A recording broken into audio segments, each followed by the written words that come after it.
In at number 10, Phone Guy. Let's start off our list with one of the most iconic moments in the Five Nights at Freddy's series, the first call from Phone Guy. Phone Guy is one of the most memorable parts of the Five Nights at Freddy's experience. And fun fact, he's actually voiced by the game's developer, Scott Cawthon. A mix of narrative combined with valuable instructions, Phone Guy's messages feel like the last link to humanity in all of this pizzeria madness. His messages largely set the tone of the game, and when it's finally hinted to that Phone Guy has been dead all along, it's an eerie feeling that is hard to shake. Moving on to number 9, the details. Since the first game, there have been a whole lot of theories surrounding the lore of Freddy Fazbear's. This is largely thanks to the excellent storytelling on Cawthon's part, in which he never explicitly spells out the gruesome events of what went down in the franchise's past. There's a whole lot of hints though, from newspaper clippings about missing children to Atari-style minigames that further dive into that history. While that may not be a specific moment, there's something to be said about players discovering these little details, establishing an image of the world on their own, and that makes this component of the games land a spot on our list. Moving on to number 8, we have Five Nights at Freddy's 4. Everything about Five Nights at Freddy's 4 is horrific. For starters, the game series innovates itself yet again by introducing a brand new kind of mechanic and story, but utilizes the familiar horrors we know and love. Five Nights at Freddy's 4 takes place inside of a child's bedroom. You're that child, lying in your crib, needing to deploy specific tactics to keep Freddy and pals at bay. It's nightmarish, and the ending is one that we won't forget anytime soon. Sorry, no spoilers here, friends. Up next, number 7, The Puppet. A sequel is hard to pull off, but Five Nights at Freddy's 2 manages to deliver on the scares without sacrificing what made players love its predecessor. One of the reasons why is the attention to detail, and the inclusion of mechanics like the puppet. The puppet is an evil marionette that you must keep at bay by winding up a music box. So not only do you need to keep an eye on Freddy and company, but an eye on this puppet, who will kill you if you don't playstate it. And its creepy music box tune is one that we'd like to wipe from our memory, that's for damn sure. Moving on to number 6, Ballora's Gallery. Five Nights at Freddy's sister location places us in a new world, not only taking place in a Fazbear's sister location called Circus Baby's Pizza World, but also in form as players now venture out of the office into the actual pizzeria, and it's terrifying. Ballora is one of the new characters we're introduced to, and there's a part of the game where you must enter her gallery. Not only are you met with eerie music, but you're forced to explore a pitch black room, and if you don't freeze when Ballora approaches, you're as good as dead. It is downright terrifying. Moving on to number 5, Pizzeria Simulator. One of the things we love about Five Nights at Freddy's is the fact that the series keeps innovating. It isn't afraid to venture into new territory within the horror genre, all while maintaining the charm we know and love the games to have. Prime example of this is our number 5, Pizzeria Simulator. It's a hybrid of the previous games and a simulator game, and it totally subverts both genres in style and form. It's pretty darn great and is equally charming as it is sinister. Plus you can download this one on your phone, making it accessible anywhere. Hey, playing environment goes a long way, my friends. It'll make you terrified of your own bedroom at night. But perhaps one of our favorite moments in this game is when the player can see the reflection of something standing behind them in the arcade's cabinet screen. Yeah, good luck sleeping after that. In at number 4, The Bite of 87. In the series, it's hinted to for a very long time that the reason why the animatronics are no longer allowed to roam freely during business hours is because of a tragic homicidal event. The 4th game in the series finally gave us a glimpse of what happened through one of its minigames, and through that intentionally low-res minigame, we get to witness some 8-bit horror as we see a child's head get crushed in Freddy's jaws. Talk about taking a gruesome scene and making it even more horrific by screwing with notions of nostalgia. Up next, number 3, Golden Freddy Easter Egg. Here's a moment that some players may not have even ever seen. So, in the very first Five Nights at Freddy's game, there's a variation on Freddy that exists, and persists in later games, known as Golden Freddy. There's a very good chance that from your first playthrough, you never even encountered Golden Freddy. But if you did, you'll understand why this moment is on our list. He will occasionally appear in the game, seemingly random, not following the rules the other animatronics follow, and fills your screen with his terrifying mug. If you don't shake him off in time, the game will crash and completely reset. So yeah, you can be on the last night and real darn close to making it through to the end, but then Golden Freddy will f you up. It's incredibly unsettling. Moving on to number 2, Blind Spots. When playing the first Five Nights at Freddy's, one gets the mechanics pretty well pretty quickly, but there is a part of the game that still scares the crap out of us to this day because we never see it coming.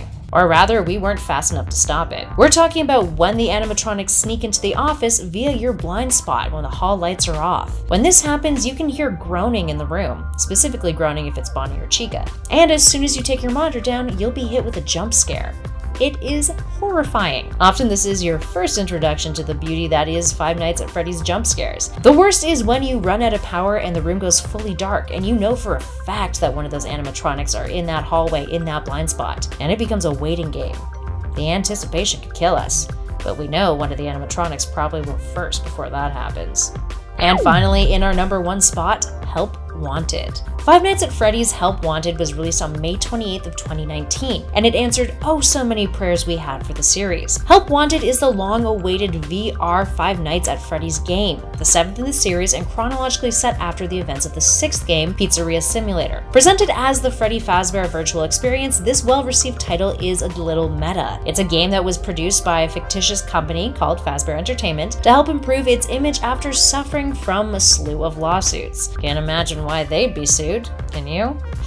This number is more than just one moment because Help Wanted is filled with so many memorable moments, including minigames and some of the most horrific jump scares, made even scarier thanks to VR. The game has 5 minigames inspired by previous titles, adapting their mechanics to work in VR, breathing new life into familiar scenarios. Then there's Parts and Service, a minigame in which you have to perform maintenance on several of the animatronics by opening them up, cleaning them off, and swapping out parts. Don't follow the pattern and you'll get whacked with one hell of a jump scare. And death, of course. Then there's Vent Repair, which takes place inside of a maintenance shaft and is flat out terrifying. Win at all the 50 minigames and you'll unlock Pizza Party, a game that is a maze and makes use of teleportation tactics. All in all, there's a reason why this game is one of the top-selling VR titles on Steam right now. And a 10, don't run. What do you do if a group of bad guys is coming after you at a good pace and you have no way to defend yourself? You get the hell out of there faster than my dad trying to get milk, faster than William's wife left him, faster than me going outside when someone asks if I want to get Taco Bell. The fact that we're in this tiny office is pretty ridiculous when you think about it. Like, honestly, why would we stay in this room when we see on the security cameras that the animatronics aren't nearby? We can just like book it and be safe. Like, why isn't there a one-way emergency exit out of our office if this is such a hazard? We stay in this room and that wouldn't happen in real life if you were in any sort of actual danger. In Game Lab, MatPat's old YouTube Red series, we saw him take on a real FNAF experience. However, when the animatronics were close, he didn't run away, he stayed in the office. Which could be used to say that since we consider that our safe space, we would do the same. But if our life was actually in danger, like mortal danger, we are gonna die danger, we would run like the wind and not work there for 7 days before getting fired. Then at 9 animatronics. Now, ignoring the whole possession thing, since that still isn't real, I've seen no evidence of it, especially due to intense agony, the whole servos locking up so we need to let them roam free at night thing is complete and utter BS. Firstly, in a world where we can have shape-shifting animatronics and discs that emit such high-frequency sounds that they alter what we see, I'm supposed to believe that a servo motor is going to lock up? Secondly, why do they need to free roam in the first place? They just stand on a stage. A servo motor creates linear or circular motion, which is not the kind of movement the animatronics need. I mean, it could be, but if these are so complex that they can move on their own, why would they lock in the first place? Not to mention the whole, yeah, someone got bit on the head so we're gonna stop making them roam around freely. Like, why would you do that in the first place? Or the fact that kids literally tear Mangle to bits and then put her back together. Ironically, because, you know, put you back together. But still, it makes no sense. Before I continue on, can you do me a huge favor and hit that like button if you're enjoying the video or just the channel in general? And feel free to share this with a friend if you're so inclined. It really helps us out against the algorithm and lets us know what you want to see more of. And you know, helps me keep my job. Thank you. And at 8, technology.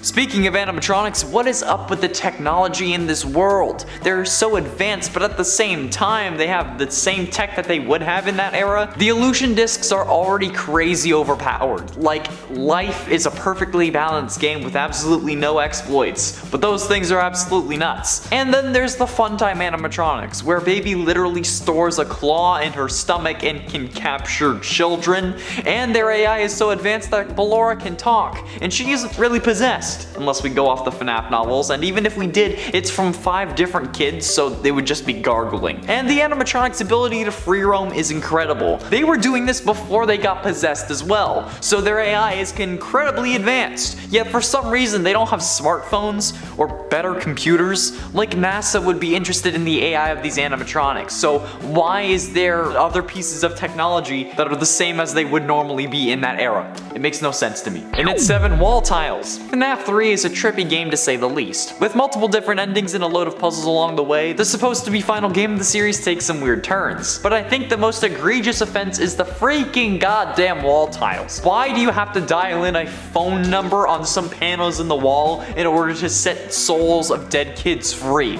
Like, what? Where did that come from, and why is nobody questioning this anymore? Like, the other games came out and we just forgot about this. Was it because the series was meant to be a dream but isn't anymore? Like, is it because William had left some weird security pad behind these tiles? Is it not real at all and we're just tripping balls? Because honestly, with the amount of hallucinations and fear we have, not to mention any sleep deprivation that could also be happening, it's entirely plausible that this just isn't real at all, and that these wall tiles, special minigames, and shadow Bonnie action figures we do see are just a result of multiple different issues. That, or it's the reason William started killing, because like, WTF. And at 6, limited power. The original difficulty of this game comes from the fact that you have limited power, at least in FNAF 1. This adds stakes since you can't just keep your doors closed the whole time, and you can't just keep the lights on outside. And it's explained to us, and just flat out told to us in the survival logbook, that the building has limited power after 12 AM. Why? That makes no sense. Absolutely none. Why would a building have restricted power after midnight? I've never heard of that before. And unless the franchise owner is extremely cheap and doesn't want more of an electricity bill, there would be no reason to set up a system that cuts you off. Plus, if that's the case, why risk a more costly lawsuit in that case if someone does get hurt or dies because of the limited power? Even if you won and didn't have to pay, you still have to pay the lawyer fees, because by no means would any judge make someone who got injured at work pay for the company's fees. At least I'd hope not. Especially when the game takes place. Halfway through into number 5, FNAF AR. I've said it before and I will say it a million more times. Why is the company sending out animatronics that they know are dangerous? The whole point of FNAF AR is that the company is sending these animatronics to try and rebuild their reputation. Same thing with Help Wanted. But then they see that they're infected with a virus turning them hostile, but instead of recalling them like any normal company, they send out more animatronics, including multiple versions of the killer that caused them to lose their reputation in the first place. They did not think that it was just an older Bonnie model and decided to call it Springtrap. If that was the case, it would be listed in AR as Old Bonnie or Spring Bonnie, not Springtrap. They know exactly what they're doing and nobody has called them out yet. Companies will get in trouble for making a freaking tiny mistake in their game, but this company can get away with just letting people die? That's sus as hell. Purple is sus. And at 4, business deals. The people behind the Fazbear Entertainment Company, whether it be some board of directors or William Afton, aren't the brightest bunch. The ideas are there, but they're not executed well. Why the living hell would hiring someone to make games about the tragedies that took place in your restaurants ever seem like a good idea? That shouldn't have worked in the slightest. The main concept of using a game to make fun of the deaths of kids is already pretty messed up. And while it seems to have worked in the FNAF universe, why did they ever try it? Those events now will never be lost in time. Those games are there forever. And if they're as popular as the games are in our world, there are people who made whole YouTube channels about the series. At least when YouTube comes out. When does YouTube come out in this world? Like, I know one kid said MatPat's line in one of the Fazbear Frights books, and then the book said, as his favorite YouTuber says, but like, when did that story take place? After 2005, or was YouTube around earlier in this timeline? Because if it is, am I still the host on Top 10 Gaming? I kinda wanna be canon in FNAF 2. And at 3, business expansion. When a company undergoes a tragedy like 5 missing children, you can usually assume that they're either going under or will never be the same. This would go for any company, but especially a company directed at kids. Like, if Chuck E. Cheese actually had this happen, nobody would be taking their kids there. But for some reason, Freddy Fazbear's Pizza has not only been able to keep their doors open, but make them bigger, opening an entire shopping mall based on their characters. What the, like, how the actual hell did this happen? From having to shut down at the end of basically every FNAF game, to opening an entire mall-sized pizzaplex that has even more opportunities for your kids to get lost in?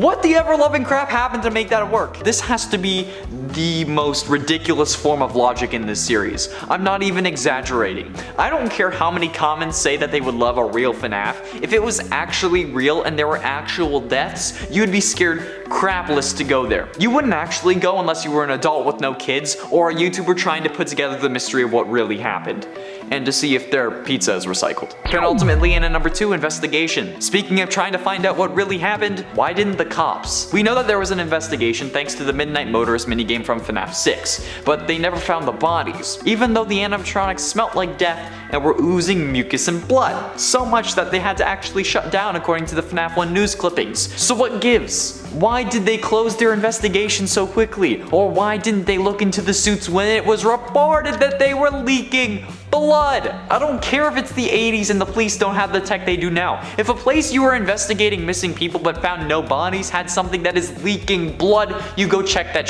out. You don't just leave it behind and say, that can't be related. Who the hell thinks like that? It's so disgusting to me, and honestly, even though it's a game that has to have a reason to continue, they should have done more. I get that if they had found the bodies, we wouldn't have gotten so many games, but sometimes it's quality over quantity. Guess they had to meet their arrest quota for the month or something, so they just dropped this case like it was coal. Finally, in at number 1, doors! You knew this was going to be on the list. I hate the goddamn mother-loving doors in this game. Why do they open when the power is out? That makes no sense. Even if it's an electromagnet, like everyone keeps saying in the comments whenever I bring this up, those require power to turn on. So if anything, it would be costing power to keep the doors open rather than closed. Gravity doesn't work in reverse. If the magnet is off, the door would just fall down. I get that it's supposed to be for gameplay purposes, but what in this universe makes this make sense? There is no conceivable way that these doors should be working in that way, but they do. They do, and it makes me mad. Why do you do this to me? Sky Daddy Scott, why? I really want merch that says Sky Daddy Scott though, for real. That would be hilarious. Just like Scott's avatar on like a cloud. Yes. In at 10, Dreadbear's Secret Ending. The Curse of Dreadbear DLC for Help Wanted came with its own ending. While it is the most common occurrence on the list, I don't know how many people have actually done it. First try. I did. Yeah, that's right, that's the only thing I can gloat about it when it comes to this series. Because other than that, I'm terrible at this game.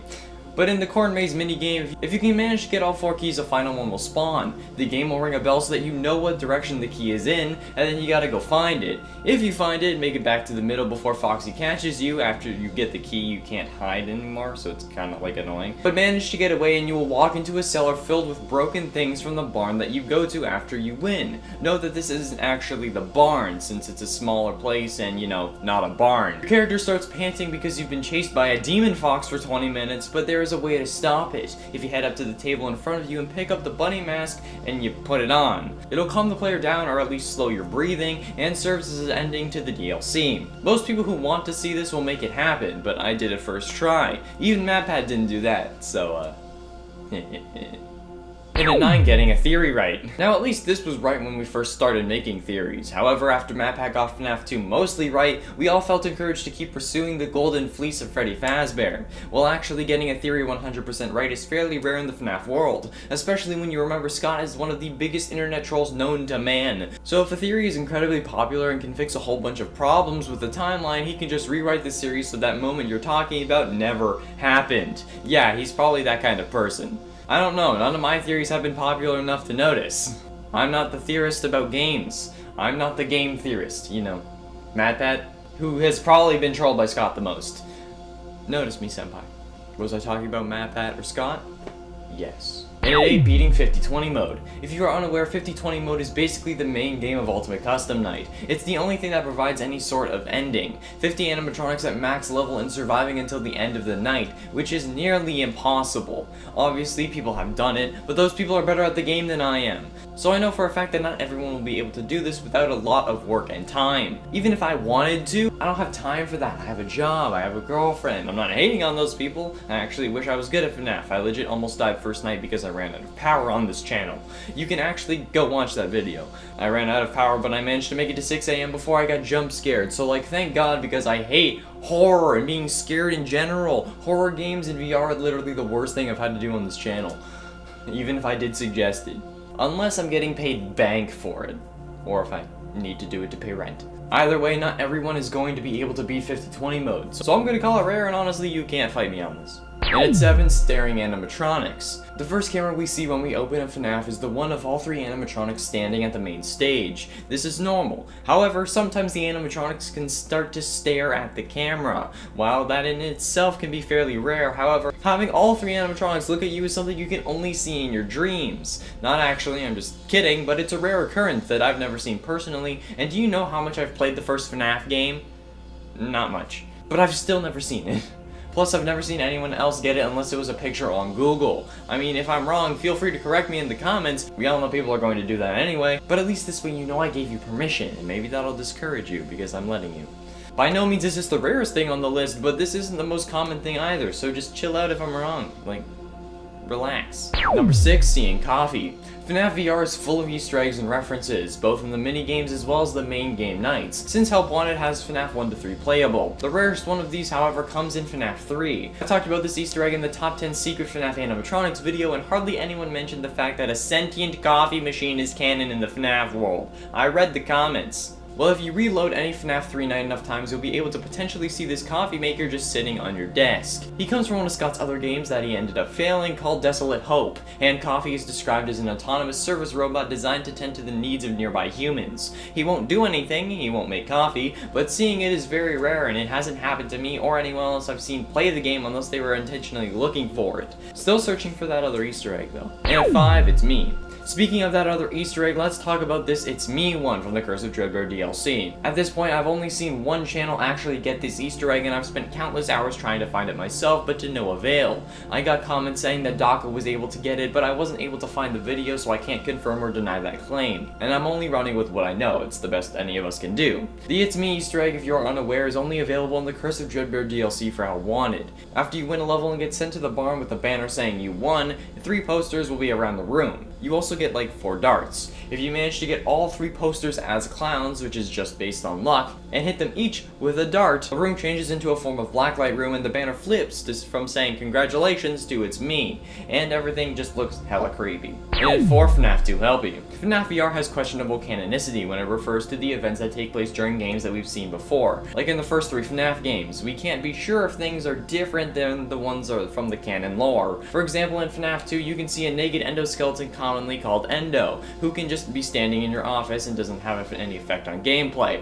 I don't know if this is possible in FNAF 2 originally, but it wouldn't be a big deal if it was. However, what would be a big deal is the fact that even on rarer occasions, if you turn around to look at the filing cabinet and stuff behind you, you may actually be able to see Helpy just chilling there. Now obviously you couldn't look behind you in the original game, but Helpy also wasn't canon at this point. He first appeared in FNAF 6, Pizzeria Simulator if I'm not mistaken, and then he hit the gym hard. I need Helpy's motivation, man. Either way, looking behind you in a horror game is always a bad idea, especially in VR, and things can be coming at you from anywhere. But like, if it is canon, what does that mean? Why is Helpy there? What? And at 3, Pirate Ride Score Reset. One of my favorite levels of the whole FNAF VR experience was the Pirate Ride minigame from the Curse of Dreadbear DLC. This is a relaxing ride where you shoot targets and then try to get the highest score possible so you don't get jump scared. Oh, there's also horror and death-filled hidden sections only unlockable after you hit Helpy in the face with one of your blue balls. Or green. Or red. Actually, no, they're just green. No matter, if you manage to get all the death-filled Helpy sections in one ride, you can get the astounding score of 10,000 points. This is actually fairly tough, by the way. If you end up getting above that, your score will reset back to 0 if you hit just one more target, and then you'll get jump scared because your score is 0. There is no way to make it with enough time to bring it up back to 1.5k, which is what I think the minimum score is, at least from my experience. But hey, at least the 0 will have a new color in it instead of just being plain, right? Freaking hate jump scares. And at 2, First Secret. There are secrets hidden everywhere in the FNAF series. We know about all of them now, but what about when the games came out? The secrets didn't release along with the games, like Scott didn't provide a Steam list full of secrets that we needed to find. Typing numbers into a brick wall? Who was the first one to try that? This is what this number is about. The first player to find a secret and then share it can only happen once, making it one of the rarest occurrences in the games. It's not number 1 since there are so many games at this point that my mom could have found a secret, but it's still incredible to think that someone had to find these little things out, and now nobody else will find that secret for the first time. It's incredible. Finally, in at number 1, Glitch Night. There is one ultimate night you can have in the first FNAF game. However, it is nearly impossible to get all 3 glitches at once. In the FNAF glitches video, I mentioned that you could have a night full of jump scares and not die, since the game only registers you dying after the static. If you are able to prolong the jump scare by opening the camera as much as possible, you could in theory get through this whole night while being jump scared. This jump scare can also get cut off by losing your power, meaning that if you prolong a jump scare until you run out of power, you can get saved by Freddy as he prepares for his jump scare. Plus, that can actually get cut off by you making it to 6 AM because time keeps moving until the static. So in theory, you could get 2 jump scares in one night but still pass the night if you do everything perfectly. I don't know if this has happened, but if it has, I need a video, okay? Like pics or it didn't happen. Because it's so incredibly rare to have all the different things happen at once. And hell, maybe it's possible for a jump scare to switch when you bring up the camera, potentially getting you jump scared by 3 animatronics and still passing the night. Incredible. Like if you got jump scared by Chica, then you flip the camera, then it was Bonnie now all of a sudden, like whoa.